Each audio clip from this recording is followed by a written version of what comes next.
मीर रजा ने कत्ल होने से एक रात पहले अपने दोस्त से ये कहा कि मुझे बिल देने दे यार, शायद इसके बाद मैं बिल न दे पाऊं। मीर रजा अपनी जिंदगी के आखिरी 2 दिन कहां जाते रहे और जब उन्होंने गन निकाली तब उनको किसने कॉल की, ये सब आज की वीडियो में आपके सामने रखेंगे। मीर रजा का कॉल डेटा रिकॉर्ड शो करता है कि वो 27 जुलाई रात 1 बजे लालू खेत में थे, 1:04 पर वो गुलशन इकबाल में थे, 1:48 पर वो बहादुराबाद में मौजूद थे, 2:20 पर मीर रजा डिफेंस फेज 3 पहुंचे। इसके बाद मीर रजा 249 पर तारिक रोड गए। ये लोकेशन उनके घर और रेस्टोरेंट के आसपास है। नाज़रीन, इसके बाद सुबह हुई 11:49 11:49 पर उन्होंने अपने एक दोस्त की कॉल रिसीव की। ये तकरीबन 2.5 मिनट की कॉल थी। ये वो कॉल थी जिस कॉल के बाद मीर रजा ने अपनी मंगेतर की कॉल्स रिसीव करना बंद कर दी थी। इस कॉल के बारे में पुलिस को जरूर तहकीकात करनी चाहिए कि ये कॉल किसने की, क्योंकि इस कॉल पर मीर रजा की आखिर क्या बात हुई जिसकी वजह से उन्होंने अपनी मंगेतर तक की कॉल्स पिक नहीं की।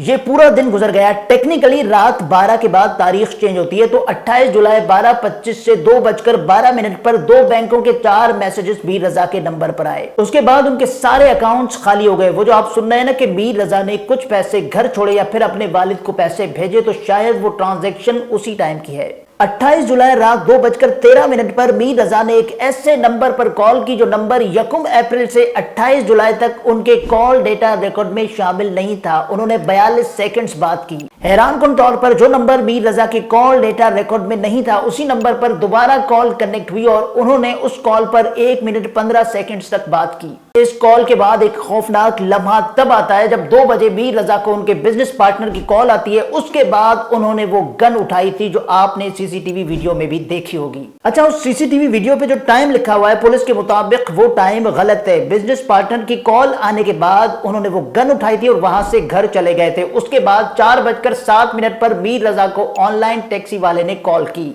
उसके बाद 4:20 से 4:22 तक मीर रजा को एक नंबर से 8 मैसेजेस आए। सिर्फ 2 मिनट में 8 मैसेजेस। बात सिर्फ यहीं खत्म नहीं होती। मीर रजा ने अपनी आखिरी रात बहादुराबाद में मशहूर कबाब हाउस पर अपने दोस्तों के साथ गुजारी। वहां उन्होंने खाना खाया और जब बिल देने की बात आई तो उन्होंने अपने एक दोस्त से कहा कि यार मुझे बिल देने दे, इसके बाद शायद मैं बिल दे सकूंगा या नहीं, मुझे बिल देने दे। आप एक चीज नोट कर रहे हैं कि मुसलसल एक खतरे की घंटी मीर रजा के दिमाग में चल रही थी। मीर रजा कितना मजबूत शख्स था, इसका अंदाजा इस बात से लगाया जा सकता है कि उन्होंने खाना खाने के बाद बहादुराबाद में एक मशहूर आइसक्रीम भी खाई। वो जहनी तौर पर बहुत मजबूत थे। बहरहाल अब जो पोस्टमार्टम रिपोर्ट सामने आई है उसमें कत्ल से पहले उन पर तशद्दुद साबित हो गया है। उम्मीद करते हैं कि पुलिस इस केस की गुत्थी सुलझाएगी और मीर के कातिल या कातिलों को गिरफ्तार किया जाएगा। वीडियो के आखिर में एक डिस्क्लेमर देना चाहता हूं कि जितनी भी इंफॉर्मेशन हमने आपके सामने रखी है उसका सोर्स बाबर सलीम का वीलॉग है।